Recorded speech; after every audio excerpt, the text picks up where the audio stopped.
नमस्ते साथीहरू, यस Lok Sewa tips YouTube च्यानलमा तपाईँहरूलाई हार्दिक स्वागत गर्न चाहन्छु। आज पनि म नयाँ भिडियोको साथमा उपस्थित भएको छु।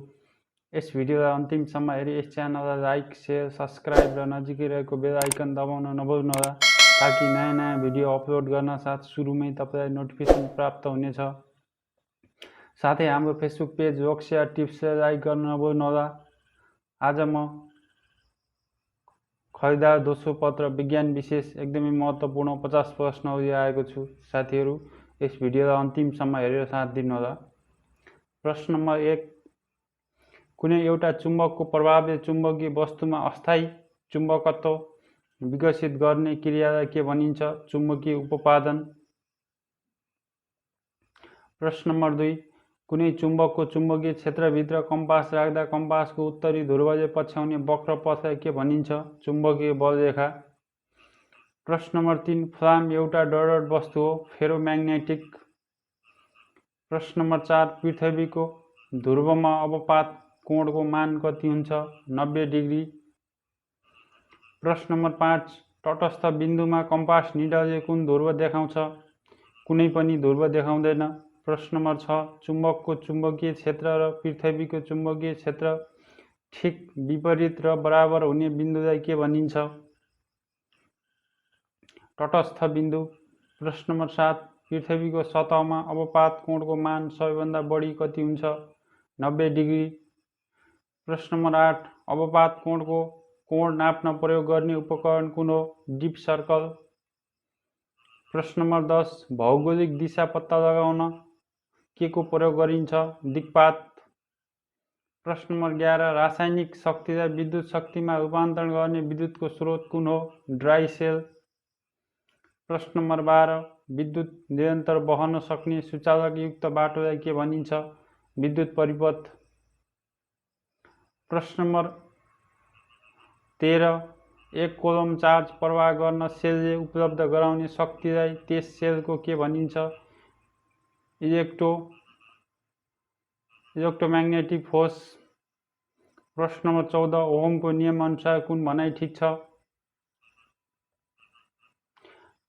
करेन्ट पोटेन्सियल डिफरेन्ससँग समानुपातिक हुन्छ।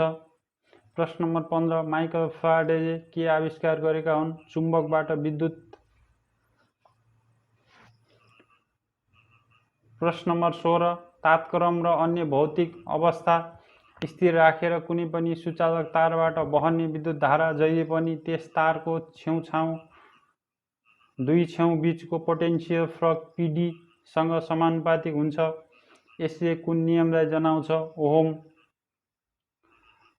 प्रश्न नम्बर 17, न्यून पोटेन्सियलबाट उच्च पोटेन्सियलतिर एकाइ चार्ज प्रवाह गराउँदा विद्युतीय क्षेत्र विरुद्ध हुने कार्य कुन हो?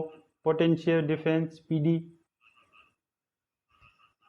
प्रश्न नम्बर 18, विद्युत परिपथमा एकाइ चार्ज एक कोलम प्रवाह गर्न सेलले उपलब्ध गराउने शक्तिलाई त्यस सेलको के भनिन्छ? EMF अथवा इलेक्ट्रोम्याग्नेटिक फोर्स।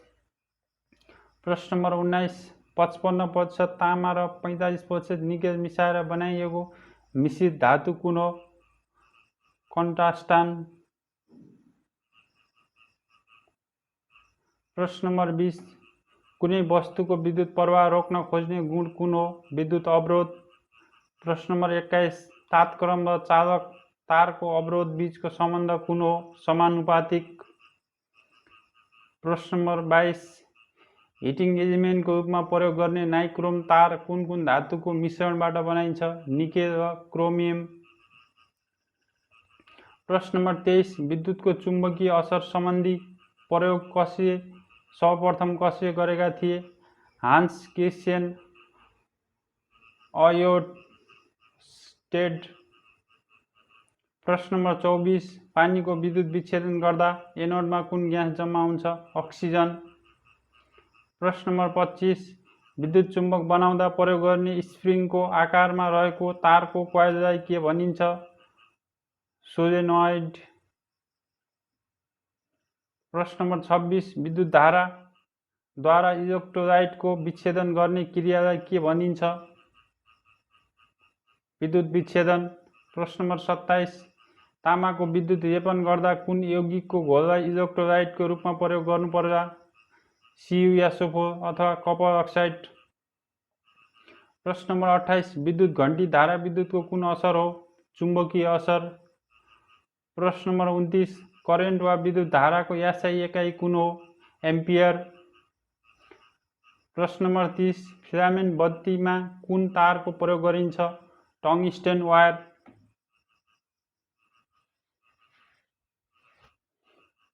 त्यसैगरी प्रश्न नम्बर 31 भोल्टेजको मात्रा परिवर्तन गर्ने उपकरण कुन हो? ट्रान्सफर्मर। प्रश्न नम्बर 32 धारा विद्युत नाप्ने उपकरण कुन हो? एमिटर।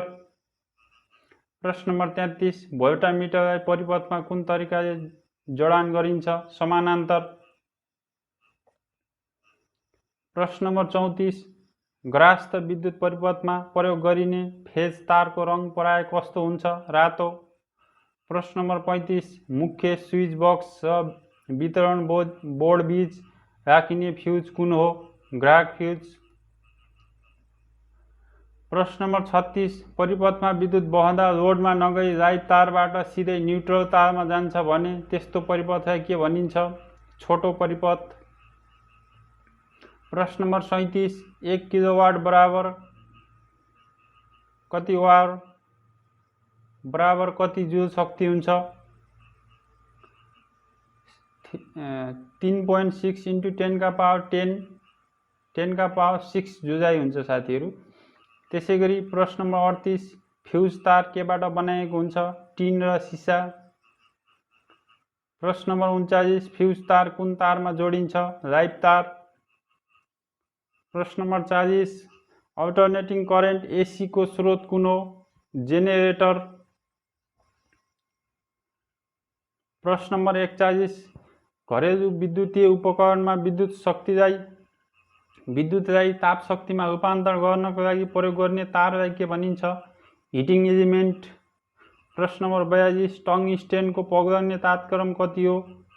3400 degree Celsius. प्रश्न नम्बर 43 फ्लोरेन्स बत्तीको कार्यक्षमता 30% हुन्छ भन्ने फिलामेन्ट बत्तीको कार्यक्षमता कति हुन्छ? 10%। प्रश्न नम्बर 44 सेलको ऋणात्मक टर्मिनलसँग जोडिएको इलेक्ट्रोडलाई के भनिन्छ? क्याथोड। प्रश्न नम्बर 45 कुन प्रक्रियाबाट विभिन्न अशुद्ध धातुलाई शुद्ध धातुमा परिणत गर्न सकिन्छ? इलेक्ट्रोलाइसिस। प्रश्न नम्बर 46 V = IR समीकरण कुन सिद्धान्तसँग सम्बन्धित छ? ओहमको नियम। प्रश्न नम्बर 47 विद्युत शक्तिलाई गति शक्तिमा रूपान्तरण गर्ने उपकरणको नाम के हो? विद्युत मोटर। प्रश्न नम्बर 48 विद्युत मोटरका आविष्कार को हुन्? Michael Faraday. प्रश्न नम्बर 49 आफ्नो नाम आफै बिर्सने वैज्ञानिक को हुन्? Thomas Alva Edison. आजको लागि अन्तिम प्रश्न पानीको विद्युत विच्छेदन गर्दा तामाको इलेक्ट्रोड प्रयोग गरिँदैन किनभने तामाले अक्सिजनसँग प्रतिक्रिया गर्छ। त्यही भएर साथीहरू आजको भिडियोमा यति नै साथीहरू। यस्तै नयाँ भिडियो हेर्नको लागि यस च्यानललाई सब्स्क्राइब गर्नुहोला, नजिकै रहेको बेल आइकन दबाउन नभुल्नुहोला ताकि नयाँ भिडियो अपलोड गर्न साथ सुरुमै तपाईलाई नोटिफिकेसन प्राप्त हुनेछ। साथै हाम्रो फेसबुक पेज लोकसेवा टिप्सलाई लाइक गर्न नभुल्नुहोला। भिडियो कस्तो लागिरहेको छ कमेन्ट बक्समा कमेन्ट गर्नुहोला। तपाईहरुको एक लाइक एक सब्स्क्राइब आगामी दिनहरूमा यस्तै नयाँ भिडियो बनाउन हौसला प्रदान गर्नेछ। धन्यवाद।